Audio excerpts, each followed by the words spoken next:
Magistrate court ने आर्यन खान और अन्य आरोपियों की जमानत याचिका खारिज कर दी है। नमस्ते, आप देख रहे हैं दी ललन टॉप। मैं हूं सोनाली। 8 अक्टूबर को दोपहर 12:30 बजे से कोर्ट ने याचिका पर सुनवाई की थी। एनसीबी ने पक्ष रखा था कि ऐसे मामलों पर सुनवाई करने का अधिकार सिर्फ स्पेशल कोर्ट के पास है, मजिस्ट्रेट कोर्ट के पास नहीं। कोर्ट ने आर्यन के साथ अरबाज मर्चेंट और मुनमुन धमेचा की जमानत याचिका भी रिजेक्ट कर दी। आर्यन आज कोर्ट में मौजूद नहीं थे।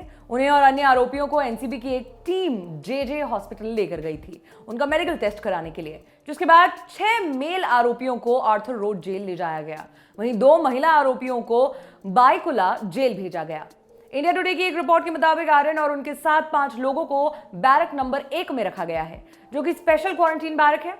उन्हें कोविड के कोई भी सिम्टम्स नहीं और उनकी रिपोर्ट भी नेगेटिव आ चुकी है, इसलिए उन्हें सिर्फ अगले 5 दिनों तक ही क्वारंटीन किया जाएगा।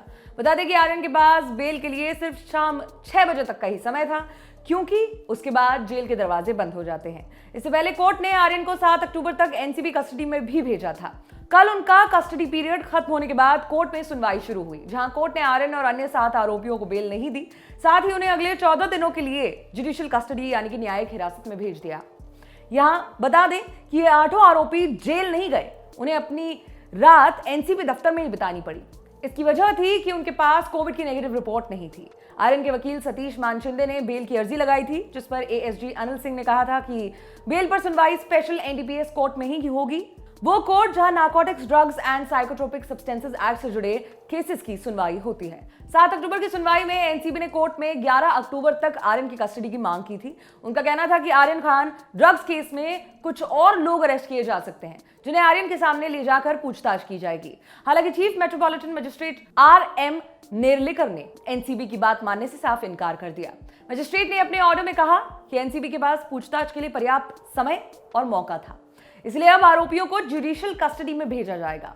इंडिया टुडे की रिपोर्ट के मुताबिक एनसीबी ने अब तक इस केस में 17 लोगों को अरेस्ट किया है, जिनमें से 2 नए गिरफ्तार लोगों को कोर्ट के सामने पेश किया गया था। इनमें से एक नाम था अच्युत कुमार। एनसीबी के प्रोसिक्यूटर अद्वैत सेठना ने कोर्ट को बताया कि अच्युत किसी तरह आर्यन से जुड़े हुए हैं और आर्यन के बयान के आधार पर ही अच्युत की गिरफ्तारी हुई है।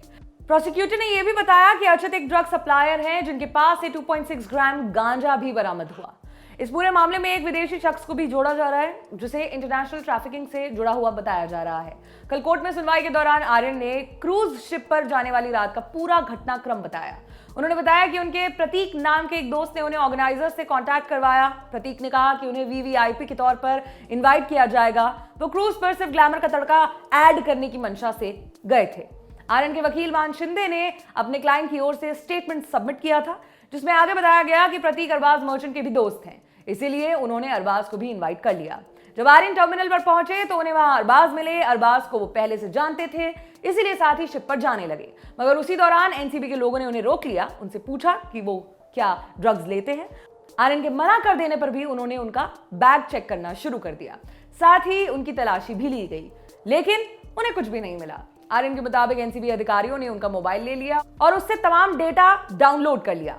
कोर्ट ने पूरे मामले की सुनवाई के बाद एनसीबी को 9 अक्टूबर तक अच्युत कुमार की कस्टडी में भेज दिया था। साथ ही आर्यन और उनके साथ गिरफ्तार हुए 7 अन्य लोगों की एनसीबी कस्टडी की मांग रिजेक्ट कर दी थी। यह खबर आपके लिए हमारे साथी यमन ने लिखी है। देखते रहें दी ललन टॉप। शुक्रिया।